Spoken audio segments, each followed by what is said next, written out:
Hello friend, फिर से बहुत बहुत स्वागत है आप सभी का आपका अपना यूट्यूब चैनल मेजर टारगेट पर। तो फ्रेंड, आज के इस वीडियो में हम लोग क्लास 10 के हिंदी के काफ़ी महत्वपूर्ण मोस्ट वीवीआई लघु उत्तरीय प्रश्न को कवर करेंगे। इस वीडियो में हम लोग टोटली यहाँ पे 50 most important VVI observe questions का यहाँ पे सीरीज स्टार्ट कर रहे हैं, ठीक है, जिनमें हम लोग इस वीडियो में जो ना दोस्तों 10 काफ़ी महत्वपूर्ण बोर्ड एग्जाम 2023 के लिए 100% बोर्ड एग्जाम में पूछे जाने वाले प्रश्न को पढ़ेंगे, ठीक है। तो अगर आप भी इस बार मैट्रिक के बोर्ड एग्जाम देने वाले तो ये क्लास आपके लिए काफ़ी महत्वपूर्ण है। क्लास को आप बिल्कुल शुरू से लेकर आखिरी तक जरूर कीजिएगा, क्योंकि 2023 के बोर्ड एग्जाम में काफ़ी सारे प्रश्न जो ना दोस्तों इसी सीरीज से देखने को मिलेगा। 50 मोस्ट इंपोर्टेंट है वीवीआई लघु उत्तरीय प्रश्न का ये पहला पार्ट है, ठीक है। इससे पहले हम लोग क्लास 10 के सभी सब्जेक्ट का यहाँ पे बारी बारी से 50 मोस्ट इंपोर्टेंट वीवीआई लघु उत्तरीय प्रश्न का यहाँ पे सीरीज को यहाँ पे कर चुके हैं, ठीक है। तो ये क्लास 10 की हिंदी के 50 मोस्ट इंपोर्टेंट वीवीआई लघु उत्तरीय प्रश्न का प्रथम पार्ट है। इसी तरह क्लास 10 के सभी सब्जेक्ट का हम बारी बारी से आपके एग्जाम से पहले जो ना दोस्तों सीरीज को यहाँ पे शुरू से आखिरी तक पढ़ाएंगे, जो कि आपके बोर्ड एग्जाम में 100% पूछे जाएंगे, क्योंकि ये सभी प्रश्न आपके गत वर्ष में 2011 से 2022 तक पूछे गए सभी प्रश्न को यहाँ पे हम लोग 110% कवर करेंगे, जो आपके बोर्ड एग्जाम में 10 बार से भी ज़्यादा बार पूछे जाते हैं, यानी कि प्रत्येक ईयर ये सभी प्रश्न बोर्ड एग्जाम में पूछे ही जाते हैं, ठीक है। तो फ्रेंड, फटाफट से यहाँ पे क्लास को लाइक कर दीजिएगा, और दोस्तों चैनल पर नए हैं ना तो प्लीज़ दोस्तों जल्दी से आप फटाफट से चैनल को सब्सक्राइब कर लीजिएगा। साथ में बगल में नोटिफिकेशन बेल आइकन को प्रेस करके ऑल पर जरूर सेलेक्ट कर लीजिएगा, क्योंकि यहाँ पे डेली जो ना दोस्तों धमाकेदार क्लास होती रहती है, ठीक है। और दोस्तों क्लास को आप बिल्कुल शुरू से लेकर आखिरी तक जरूर कीजिएगा, क्योंकि ये सभी प्रश्न बोर्ड एग्जाम के लिए अत्यंत महत्वपूर्ण एमवीवीआई क्वेश्चन है, ठीक है। तो चलिए दोस्तों शुरू करते हैं यहाँ पे आज के पहले नंबर प्रश्न से। तो फ्रेंड, यहाँ पे देखिएगा आज का फर्स्ट प्रश्न, जो कि आपके बोर्ड एग्जाम के लिए अत्यंत महत्वपूर्ण, आपके बोर्ड एग्जाम में 100% पूछे जाएंगे, ठीक है। तो फ्रेंड, प्रश्न एक रहा है कि आपको बताना है कि बहादुर के आने से लेखक के घर और परिवार पर कैसा प्रभाव पड़ा। अत्यंत महत्वपूर्ण है, ठीक है। तो यहाँ पे प्रश्न एक रहा है कि बहादुर के आने से लेखक के घर और परिवार पर कैसा प्रभाव पड़ा। तो चलिए दोस्तों शानदार तरीके से यहाँ पे इसका उत्तर को लिखते हैं। तो यहाँ पे आपको लिखना पड़ेगा कि लेखक के घर आ जाने से उत्साहपूर्ण वातावरण हो गया, ठीक है। लेखक के घर के आ जाने से उत्साहपूर्ण क्या हो गया दोस्तों, वातावरण हो गया। वह अपने हंसमुख स्वभाव और मेहनत के बल पर सबका मतलब दिल जो है ना जीत लिया था। तो यहाँ पे साफ साफ लिखा हुआ है, वह अपने हंसमुख स्वभाव और मेहनत के मतलब बल पर क्या हुआ दोस्तों, सबका जो है ना दिल जीत लिया था। लेकिन धीरे धीरे घर के लोगों का आदत बिगड़ते गया। घर के सभी लोग आलसी होने लगा। बहादुर जब तक घर पर था तब तक वह घर में खुशियों का माहौल छाया रहा, ठीक है। तो काफी सिंपल यहाँ पे डेफिनेशन है। तो बहादुर के आने से लेखक के घर और परिवार पर कैसा प्रभाव पड़ा था, तो देखिएगा यहाँ पे क्या लिखा हुआ है कि बहादुर के लेखक के घर आ जाने से उत्साहपूर्ण वातावरण हो गया। वह अपने हंसमुख स्वभाव और मेहनत के बल पर सबका दिल जीत लिया था। लेकिन धीरे धीरे घर के लोगों का आदत बिगड़ते गया। घर के सभी लोग आलसी होने लगे, और बहादुर जब तक घर पर था ना, घर में खुशियों का माहौल छाया रहा, ठीक है। उम्मीद करते हैं आपको अच्छी तरीके से समझ में आ चुका होगा। चलिए देखते हैं यहाँ पे नेक्स्ट क्वेश्चन की तरफ बढ़ चलते हैं, जो कि आपके बोर्ड एग्जाम के लिए अत्यंत महत्वपूर्ण है। आपके बोर्ड एग्जाम में इस तरह के प्रश्न जो ना दोस्तों 100% पूछे जाते हैं। तो यहाँ पे आपको बताना कि सेन साहब खोखा में कैसी संभावनाएं देखते हैं। अत्यंत महत्वपूर्ण है, ठीक है। सेन साहब खोखा में कैसी संभावनाएं देखते हैं। तो चलिए दोस्तों शानदार तरीके से इसका उत्तर लिखते हैं। देखिएगा यहाँ पे क्या लिखा हुआ है कि सेन, यहाँ पे देखिएगा कि सेन दंपति को खोखा में इंजीनियर बनाने की संभावनाएं दिखाई देती है। तो यहाँ पे देखिएगा क्या लिखा हुआ है कि सेन दंपति को खोखा में इंजीनियर बनाने की संभावनाएं दिखाई देती है। सेन साहब को अपने नस्ल और खून पर गुमान था, ठीक है। सेन साहब को अपने नस्ल और खून पर क्या था दोस्तों, गुमान था। सेन साहब की सोच थी कि कारखाने में बड़े मिस्त्री घर पर आकर 1-2 घंटे तक उसके साथ कुछ ठोक पीट करेगा तो खोखा की उंगली आज से ही औजार से वाकिफ रहेंगी, ठीक है। तो यहाँ पे सेन साहब खोखा में कैसी संभावनाएं देखते हैं। तो सेन साहब खोखा में इंजीनियर बनाने की संभावनाएं दिखाई देती है, ठीक है। सेन साहब को अपने नस्ल और खून पर गुमान था। सेन साहब की सोच थी कि कारखाने की बड़े मिस्त्री घर पर आकर 1-2 घंटे तक उसके साथ कुछ ठोक पीट करेगा तो खोखा की उंगली आज से ही औजार से वाकिफ रहेंगे, ठीक है। उम्मीद करते हैं भी प्रश्न आपको अच्छी तरीके से याद हो जाएंगे, ठीक है। और दोस्तों यहाँ पे जो भी विद्यार्थी अभी तक क्लास को लाइक नहीं किए हैं तो फटाफट से आप क्लास को लाइक कर दीजिएगा दोस्तों। और यहाँ पे चैनल पर नए हैं तो प्लीज दोस्तों जल्दी से आप फटाफट से चैनल को भी सब्सक्राइब कर लीजिएगा। साथ में बगल में नोटिफिकेशन बेल आइकन को प्रेस करके ऑल पर जरूर सेलेक्ट कर लीजिएगा, क्योंकि यहाँ पे डेली जो ना दोस्तों धमाकेदार क्लास होती रहती है। चलिए देखते हैं यहाँ पे नेक्स्ट क्वेश्चन की तरफ बढ़ चलते हैं जो कि आपके बोर्ड एग्जाम के लिए अत्यंत ही महत्वपूर्ण है, मोस्ट इंपोर्टेंट है। ठीक है, तो फ्रेंड यहाँ पे आपको बताना है कि सच्चे लोकतंत्र की स्थापना के लिए भीमराव अंबेडकर ने किन विशेषताओं को आवश्यक माना है, अत्यंत ही महत्वपूर्ण है। तो यहाँ पे देखिएगा दोस्तों, प्रश्न एक रहा है कि सच्चे लोकतंत्र की स्थापना के लिए भीमराव अंबेडकर ने किन विशेषताओं को आवश्यक माना है। तो चलिए दोस्तों, इसका उत्तर जो ना कुछ इस प्रकार लिखते हैं। यहाँ पे आपको लिखना पड़ेगा कि सच्चे लोकतंत्र की स्थापना के लिए भीमराव अंबेडकर ने स्वतंत्रता, समानता और भ्रातृत्व पर आधारित समाज को आवश्यक माना है। तो यहाँ पे देखिएगा दोस्तों क्या लिखा हुआ है कि सच्चे लोकतंत्र की स्थापना के लिए भीमराव अंबेडकर ने स्वतंत्रता, समानता और भ्रातृत्व पर आधारित समाज को आवश्यक माना है। ऐसे समाज में सबके हितों की रक्षा होनी चाहिए। उनका ख्याल है कि दूध पानी के मिश्रण की तरह भाईचारे होनी चाहिए। ठीक है, यानी कि जिस तरह दूध और पानी का मिश्रण होता है ना, उसी तरह भाईचारा भी होना चाहिए, तभी हम सच्चे लोकतंत्र की स्थापना कर पाएंगे। ठीक है, तो उम्मीद करते हैं ये भी प्रश्न आपको काफी अच्छी तरीके से याद हो जाएंगे। इसको आप अच्छी तरीके से याद कर लीजिए क्योंकि आपके बोर्ड एग्जाम में 100% पूछे जाएंगे। ठीक है, तो यहाँ पे प्रश्न काफी महत्वपूर्ण है कि सच्चे लोकतंत्र की स्थापना के लिए भीमराव अंबेडकर ने किन विशेषताओं को आवश्यक माना है। तो यहाँ पे देख सकते हैं, सच्चे लोकतंत्र की स्थापना के लिए भीमराव अंबेडकर ने स्वतंत्रता, समानता और भ्रातृत्व पर आधारित समाज को आवश्यक माना है। ऐसे समाज में सबके हितों की रक्षा होनी चाहिए। उनका ख्याल है कि दूध और पानी के मिश्रण की तरह भाईचारे होनी चाहिए, तभी सच्चे लोकतंत्र की स्थापना कर पाएंगे। ठीक है, चलिए फ्रेंड देखते हैं यहाँ पे चौथा नंबर प्रश्न को देखिएगा जो कि आपके बोर्ड एग्जाम के लिए अत्यंत महत्वपूर्ण है। आपके बोर्ड एग्जाम के में जो ना 100% ये भी प्रश्न पूछे जाएंगे। तो यहाँ पे आपको बताना है कि लेखक की दृष्टि में सच्चे भारत के दर्शन कहाँ हो सकते हैं। ठीक है, तो काफी महत्वपूर्ण प्रश्न आपके बोर्ड एग्जाम के लिए। तो प्रश्न एक रहा है कि लेखक की दृष्टि में सच्चे भारत के दर्शन कहाँ हो सकते हैं। तो चलिए दोस्तों, इसका उत्तर जो ना कुछ इस प्रकार लिखते हैं कि लेखक की दृष्टि में सच्चे भारत का दर्शन गाँव में ही हो सकता है। कहाँ पे हो सकता है? गाँव में ही हो सकता है। लेखक की दृष्टि में सच्चे भारत का दर्शन कहाँ पे हो सकता है? गाँव में ही हो सकता है। भारत गांव का देश है। किसका देश है दोस्तों? भारत किसका देश है? गांव का देश है। और भारत किसानों का देश है। ये आपको पता होना चाहिए। हमारा अपना देश भारत जो है गांव का देश है और किसानों का देश है। भारत की आत्मा गांव में ही बसता है। ठीक है, भारत की आत्मा कहाँ पे बसता है दोस्तों?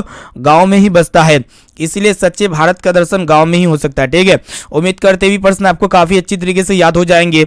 फटाफट से यहाँ पे क्लास को भी लाइक करते हुए चलिए देखते हैं यहाँ पे नेक्स्ट क्वेश्चन की तरफ बढ़ चलते हैं जो कि आपके बोर्ड एग्जाम के लिए मोस्ट इंपोर्टेंट है। तो फ्रेंड यहाँ पे आपको बताना है कि मछली को छूने से संतु क्यों हिचक रहा था। काफी महत्वपूर्ण है। ठीक है, तो फटाफट से बताइए दोस्तों, मछली को छूने से संतु क्यों हिचक रहा था। तो चलिए दोस्तों, उत्तर में कुछ इस प्रकार लिखते हैं कि संतु अभी आबोध है। क्या लिखा हुआ यहाँ पे कि संतु अभी आबोध है। उसे नहीं मालूम कि मछलियां कटती नहीं है। उसे नहीं मालूम है कि मछलियां कटती नहीं है, इसीलिए वो मछलियों को छूने से हिचक रहा था। ठीक है, बड़े भाई के समझाने पर वह एक बार छूता लेकिन झट से अपनी उंगलियां हटा लेता है। संतु के मन में अभी भी डर बना हुआ है। तो काफी यहाँ पे सिंपल डेफिनेशन है। संतु अभी आबोध है।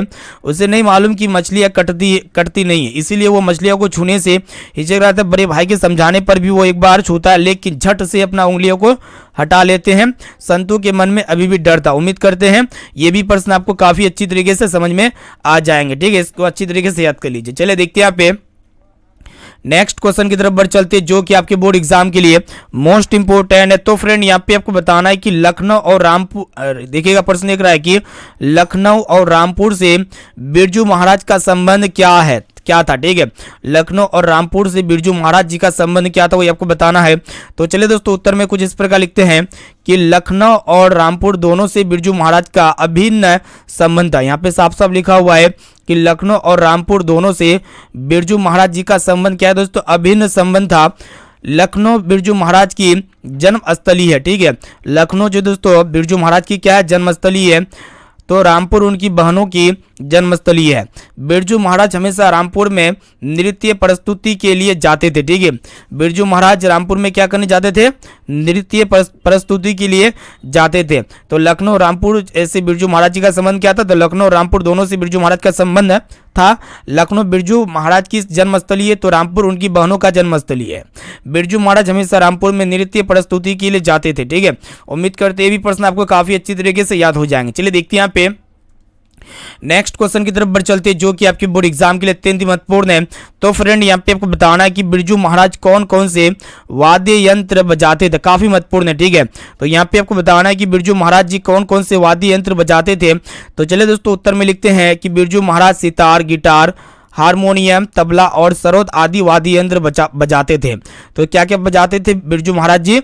तो बिरजू महाराज जी जो ना सितार बजाते थे, गिटार बजाते थे, हारमोनियम बजाते थे, उसके बाद यहाँ पे तबला भी बजाते थे और इनके साथ साथ सरोद भी बजाते थे, यानी कि ये सभी डिवाइस वो बजाते थे। चलिए देखते हैं यहाँ पे नेक्स्ट क्वेश्चन की तरफ बढ़ चलते हैं जो कि आपके बोर्ड एग्जाम के लिए बहुत ही महत्वपूर्ण है।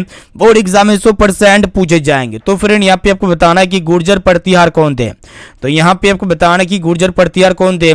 तो चलिए दोस्तों इसका उत्तर जो ना कुछ इस प्रकार लिखते हैं कि गुर्जर प्रतिहार भारत के बाहर से आकर 8वीं सदी के आरंभ में अवंती प्रदेश में अपना शासन स्थापित किया था। ठीक है, गुर्जर जो प्रतिहार है ये भारत के बाहर से आकर 8वीं सदी के आरंभ में अवंती प्रदेश में अपना शासन स्थापित किया। बाद में उन्होंने कन्नौज पर कब्जा कर लिया। ठीक है, बाद में उन्होंने क्या किया दोस्तों? कन्नौज पर क्या कर लिया था? कब्जा कर लिया था। ठीक है, उम्मीद करते भी प्रश्न आपको जो ना दोस्तों अच्छी तरीके से याद हो जाएंगे। चलिए देखते हैं यहाँ पे नेक्स्ट क्वेश्चन की तरफ बढ़ चलते हैं जो कि आपके बोर्ड एग्जाम के लिए अत्यंत महत्वपूर्ण है। बोर्ड एग्जाम में 100% पूछे जाएंगे। तो फ्रेंड यहाँ पे आपको बताना है कि मां मंगू को अस्पताल में क्यों नहीं भर्ती करना चाहती थी, काफी महत्वपूर्ण है। तो इसका आंसर क्या होगा दोस्तों? मां मंगू को अस्पताल में क्यों नहीं भर्ती करना चाहती थी। तो चलिए दोस्तों उत्तर में लिखते हैं कि मां अस्पताल की व्यवस्था में मन ही मन में कांप जाती है। ठीक है, तो यहाँ पे देख सकते हैं दोस्तों मां अस्पताल की व्यवस्था में मन ही मन में क्या हो जाती है? कांप जाती है। वो अस्पताल को जानवरों का घोंसला के रूप में समझती है। ठीक है, वो अस्पताल को कैसा समझती है? जानवरों का घोंसला के रूप में समझती है। मंगू जन्म से ही पागल थी। मंगू क्या थी दोस्तों? जन्म से ही पागल थी और बिस्तर पे ही पैखाना और पेशाब कर देती थी। माँ को विश्वास था कि वो अस्पताल के डॉक्टरों और नर्स आदि सभी अपना कर्म ही पूरा करेंगे। ठीक है, माँ को क्या चीज का विश्वास था कि अस्पताल के जो डॉक्टर होते हैं, नर्स जो ना दोस्तों अपना काम मतलब अपना कर्म ही पूरा करेंगे। ठीक है, बिस्तर भीगने पर कौन उसके कपड़े और बिस्तर बदलेगा। ठीक है, माँ के मन में इसी प्रकार के सवाल उठाते रहे थे। इसी कारणों से मां मंगू को अस्पताल में भर्ती नहीं करना चाहती थी। ठीक है, उम्मीद करते हैं ये भी प्रश्न जो ना दोस्तों आपको काफी अच्छी तरीके से याद हो जाएंगे। तो यहाँ पे काफी सिंपल यहाँ पे परिभाषा है कि मां मंगू को अस्पताल में क्यों नहीं भर्ती करना चाहती थी। तो मां अस्पताल की व्यवस्था में मन ही मन में कांप जाती, वो अस्पताल को जानवरों के घोंसले के रूप में समझती थी। मंगू जन्म से ही पागल था तथा वो बिस्तर पर ही पैखाना और पेशाब कर देती थी। माँ को विश्वास था कि अस्पताल के डॉक्टर और नर्स आदि सभी अपना कर्म ही पूरा करेंगे। बिस्तर भीगने पर कौन उसके कपड़े और बिस्तर बदलेगा। माँ के मन में इसी प्रकार के सवाल उठाते रहते थे। इन्हीं कारणों से माँ जो ना मंगू को अस्पताल में भर्ती नहीं करना चाहती थी। ठीक है, चलिए देखते हैं यहाँ पे नेक्स्ट क्वेश्चन की तरफ बढ़ चलते हैं जो कि आपके बोर्ड एग्जाम के लिए अत्यंत महत्वपूर्ण है। ये भी प्रश्न जो ना दोस्तों आपके बोर्ड एग्जाम में 100% पूछे जाएंगे। तो यहाँ पे आपको बताना है कि बहादुर के चले जाने पर निर्मला को किस बात का अफसोस हुआ। ठीक है, तो देखिएगा दोस्तों बहादुर के चले जाने पर निर्मला जी को किस बात का अफसोस हुआ था वही आपको बताना है। तो चलिए दोस्तों उत्तर में लिखते हैं कि बहादुर के चले जाने पर निर्मला को इस बात का अफसोस हुआ कि बहादुर बहादुर क्या था दोस्तों? चोर नहीं था। ठीक है, उस पर चोरी का झूठा आरोप लगाया गया था और आरोप लगने पर निर्मला ने बहादुर को बहुत ही बुरा कही थी। बहादुर निर्मला की सेवा बहुत ही दिल से करता था। तो देख सकते हैं कि बहादुर के चले जाने पर निर्मला को किस बात पर अफसोस हुआ था।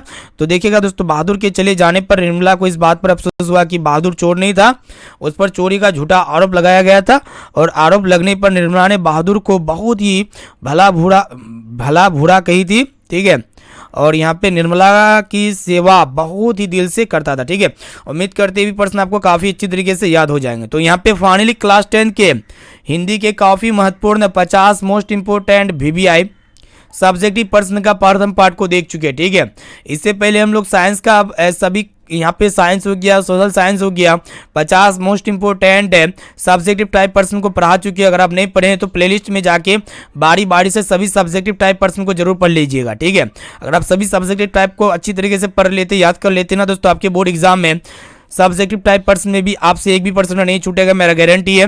तो आप अच्छी तरीके से एक एक क्वेश्चन को ध्यानपूर्वक पढ़ लीजिए, अच्छी तरीके से याद कर लीजिए, ठीक है। और दोस्तों जो भी विद्यार्थी अभी तक हमारे व्हाट्सएप ग्रुप में नहीं जुड़े हैं तो जल्दी से फटाफट से मेरा व्हाट्सएप नंबर नोट कीजिए। मेरा व्हाट्सएप नंबर है 6206076569। इस नंबर को सेव कीजिए। आप बोलिए कि सर हमें व्हाट्सएप ग्रुप में जोड़ दीजिए, तो हम जो ना दोस्तों आपको व्हाट्सएप ग्रुप में जोड़ देंगे, ठीक है। और यहाँ पे जो भी विद्यार्थी अभी तो वीडियो को लाइक नहीं किए तो फटाफट से वीडियो को लाइक कर दीजिएगा। और दोस्तों चैनल पर नए हैं तो प्लीज़ दोस्तों जल्दी से आप फटाफट से चैनल को सब्सक्राइब कर लीजिएगा। साथ में बगल में नोटिफिकेशन बेल आइकन आएगा, इसे प्रेस करके ऑल पर जरूर सेलेक्ट कर लीजिएगा, क्योंकि यहाँ पे डेली जो ना दोस्तों धमाकेदार क्लास होती रहती है, ठीक है। तो फिर मिलते हैं यहाँ पे नेक्स्ट क्लास में दोस्तों। आज के लिए इतना है। जय हिंद दोस्तों।